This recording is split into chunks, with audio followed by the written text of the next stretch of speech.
Valve haven't made a game in a long-ass time if you count an actual game that's not VR related, and that is why Deadlock is so interesting to me, because I finally got into the Deadlock alpha test, and I do have to say, I really like the game. Actually, it's got a nice feel, it's got a nice pace to it, but before I get more into that, I just wanted to talk about how I'm glad that this game exists, and I can't wait to see its full potential, and I'm going to be giving away as many invites as possible. So if you would like to get into the alpha, all you have to do is add me on Steam and send me a message saying, please invite me. And I will invite you. You don't even have to sub to the channel. This is not a giveaway. This is not a participation thing. I'm not trying to guilt people into joining my channel. I just want more and more people to play it and experience the game. Because to be completely honest with you, I think it's a fun-ass game, and I think people should be playing it. So what can I say about Deadlock? Well, it's a lot like Smite in the sense that it's a third-person perspective. However, you'll find if you've played Dota before, you're going to have a much better time, as in this game, you can last hit but also deny creeps. And that is one of the biggest things about Deadlock that sets it apart from games like Smite and other MOBAs, is that it's just like Dota 2 in the sense that you can last hit your opponent's creeps. And basically the way it works is when you kill a creep, it drops a soul.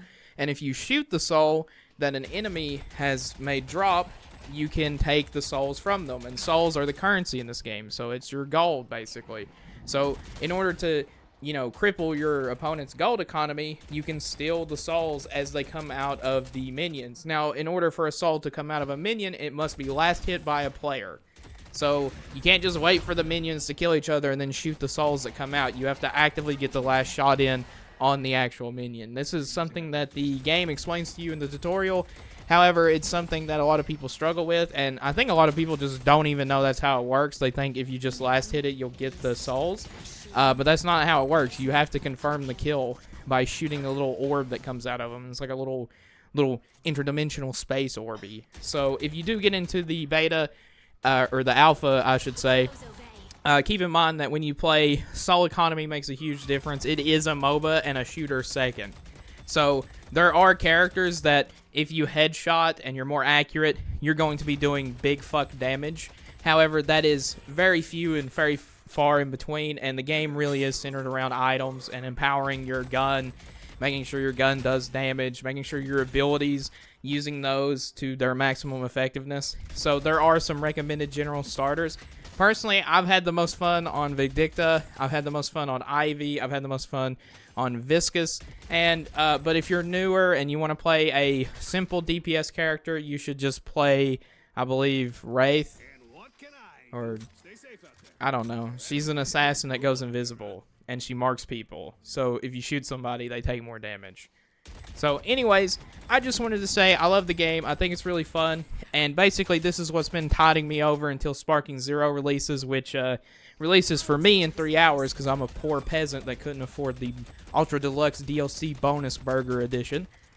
So I'm stuck like everyone else waiting for 6 hours while I've watched my favorite YouTubers play the game for the past 4 or 5 days. Because some of them even got it before Early Access. Thank you, Bandai Namco. So I just want to run through and say that basically to make this short introductory video, I'm going to be covering exclusively for the next month or so. I'm going to be covering Deadlock and Dragon Ball Sparking Zero. And that's pretty much where my channel is going to pivot now. And I've noticed that I've been having a decent amount of fun in World of Warcraft. So expect an occasionally few videos of that littered here and there, but I think I'm just a confirmed Deadlock player, and I've always been a Dragon Ball Z fan, so Sparking Zero is a pretty much no-brainer for me. So I expect to make 2 videos a week from here on out going forward. I'm going to be doing Deadlock and Dragon Ball Z once per week each. So expect 2 videos a week.